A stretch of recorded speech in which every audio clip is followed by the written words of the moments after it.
So, ito ang isang strategy. If you want to make bigger sales sa iyong beauty products, you need to use influencer marketing. Yes po, you need to use the influencer, social media influencer.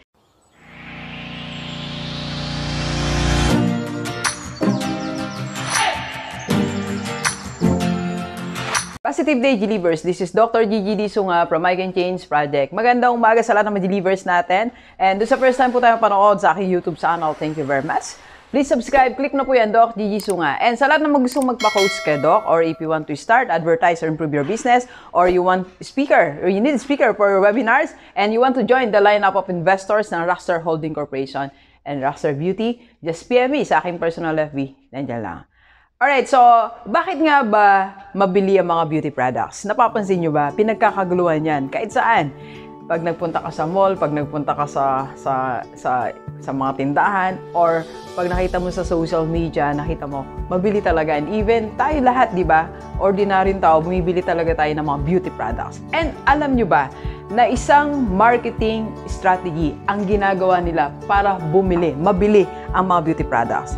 Ayan ang ating pag-uusapan ngayong umaga. At yan din ang strategy natin sa ating ilo-launch na Rockstar Beauty. Okay? So, ito ang isang strategy. If you want to make bigger sales sa iyong beauty products, you need to use influencer marketing. Yes po. You need to use the influencer, social media influencer. Yan talaga po ang isa sa mga sikreto bakit mas mabili ang mga beauty products. Alright? So, alam nyo, ganito nagbasa po ako ng, meron ako dito ng survey, nagbasa ako ng isang magazine. Sabi niya po dito, these are the stats na nagpapatunay bakit mas magaling na marketing strategy ang influencer marketing rather than other digital marketing strategies na nakikita natin. Okay? So, ito po ang survey. Influencer marketing has 11 times the ROI of traditional digital marketing. 11 times ROI. Ibig sabihin po, ang balik ng yung return of investment, 11 times. Mas mabilis, mas madami kaysa sa traditional digital marketing na yan. When you say digital marketing, you are using the social media platform. Nagbabayad ka to sponsor your products. Pero 11 times better if you use social media influencer. Alright? So, that's the first survey. Kaya pag-isip na kayo mga delivers sa lahat ng mga beauty products. Second po, 70% of millennial consumers are persuaded by the recommendations of peers in buying decisions. Okay? Lahat, 70% millennial, 70% you are being persuaded by your friends. At yung friends mo na yon, I'm sure persuaded by the social media influencer. So, ganun lang po ang connection niya. Mamaya explain pa natin deeper, right? Basahin muna natin ang mga survey. And eto po, almost 40% of Twitter users have purchased a product or service as a direct result of an influencer tweet, according to Twitter. Alright? So, yan po ang mga basihan, mga basis why influencer marketing is important or it's better than digital marketing. Okay? So, i-explain pa natin ng konti pa. Okay? Ang influencer marketing po, ito po yung gumagamit ka ng mga social media influencer. Like, yung mga known sa YouTube, known sa IG, known sa FB. Nakikita naman natin ang circulations, di ba? So, yan po ngayon ang strategy ng mga manufacturer, mga distributor ng beauty products. Ginagamit po nila yan, pinapapost lang ang picture, pinapagamit. Okay? So, or ginagawa silang brand ambassador. Right? So, yan ngayon ang ating strategy, mga delivers. Sa ating padating na products, Rockstar Beauty, we are using influencer marketing. That's why kumuha tayo ng brand ambassador na influencer. Alright? No other than, kaya kinuha natin si Miss Joyce Yo. Yan. So, nandiyan ang picture. Pakita sana ang picture ni Joyce. Siya po ang ating brand ambassador na social media influencer. Alright? So, Doc, ba't kumuha ka pa ba ng social media influencer? Hindi pa ba sapat ang marketing strategy niya? Ganito po siya. I alone can sell po.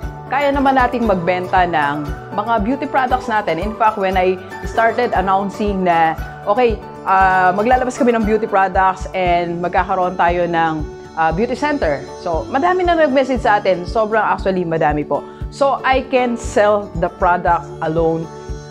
Ako lang. as the CEO of Rockstar Beauty, alright? And also, you see through my business partner, Sir Harold, yan, madami din niya mabebenta. With my team, marami din niya mabebenta. With my production team, my social media manager, marami kaming mabebenta. But we want to complete the process. We want to complete or we want to maximize yung sales ng Rockstar Beauty. Kaya po kami kumuha ng social media influencer.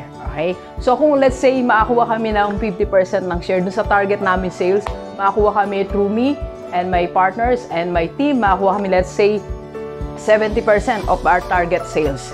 Yung 30%, kukuhanin niya ng aming social media influencer na aming brand ambassador. Okay? So why? Ito po kasi yon. Ito yung reason why influencer marketing or bakit kumuha ng brand ambassador na social media influencer ang Rockstar Beauty for 2 reasons, alright? So sa lahat ng mga may business, mga beauty products na business, kung ano man basta related sa beauty, these are the 2 reasons, alright? So kaya sinasabi ko po sa atin lahat, mag-invest tayo ng amount sa ating mga kukuha ng social media influencer, okay? So, pero bago, discuss ko muna, bakit nga ba tayo kukuha ng social media influencer? Number 1, lahat po ng social media influencer, they have very loyal followers. Kahit hindi 1,000,000 yan, kahit hindi 100,000 yan, kahit let's say meron lang silang mga 50,000, 70,000. Pag tinignan nyo po yung mga influencer na kinukuha sa mga products, minsan di naman kadami mga followers, pero kinukuha nila because these followers are loyal. Ito yung mga followers na kahit anong hawakan ni social media influencer, bibilhin. Na kahit saan siya magpunta na lugar, pupuntahan yan. Kahit anong isuot niyan, isusuot din na ng mga followers. Very loyal.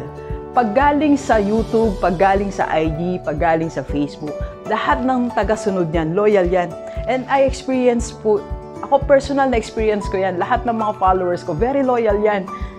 Once na nanood na ng YouTube ko yan, hindi na yan alis sa akin. Kanina lang po may nabasa ako, "Hi Mac, minessage niya ako, Doc, I miss you."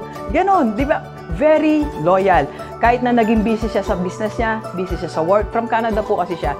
And then, meron siyang bagong venture ngayon, pero babalik pa din siya sa akin eh. Sabi niya, "Doc, I miss you, I miss our conversations." Di ba? Very loyal followers. So, let's say for example, merong 50 followers yung iyong influencer. Meron kang 50 solid followers. That means magkakaroon ka ng repeated orders. Kung umorder ng sabon yan, okay, 50, sabi mo 50,000 monthly may bibili din sa'yo. Yan po ang kaya bigay ng social media marketer mo. Or hindi po, yan ang kaya bigay ng social media influencer sa'yo. Repeated orders, repeated clients and customers. Okay?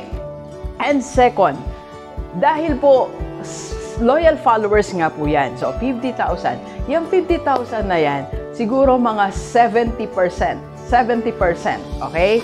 Ikakalat sa kanilang mga kaibigan. Ikakalat sa social media nila, ikakalat sa mga kaibigan, ikakalat sa family, sa mga tao sa paligid nila. So, that means nagkaroon ka ng free marketing. 50,000. Sabi mo na lang, 10 ang pinagsabihan nila. 50 times 10 is 500,000. Kung di ako nagkakamali So, that means kumalat ang iyong business. Kumalat ang iyong products ng libre. Kasi ganun po sila kaloyal. Hindi, alam nyo, di ba yung mga fans, yung mga followers, hindi natatapos na, "Ay, follower ako ni Doc. Alam mo, mangyayari po dyan, sasabihin niya sa asawa niya, "Ano yun mo na si Doc, follower mo na siya." Ay, ganun yun muna, family.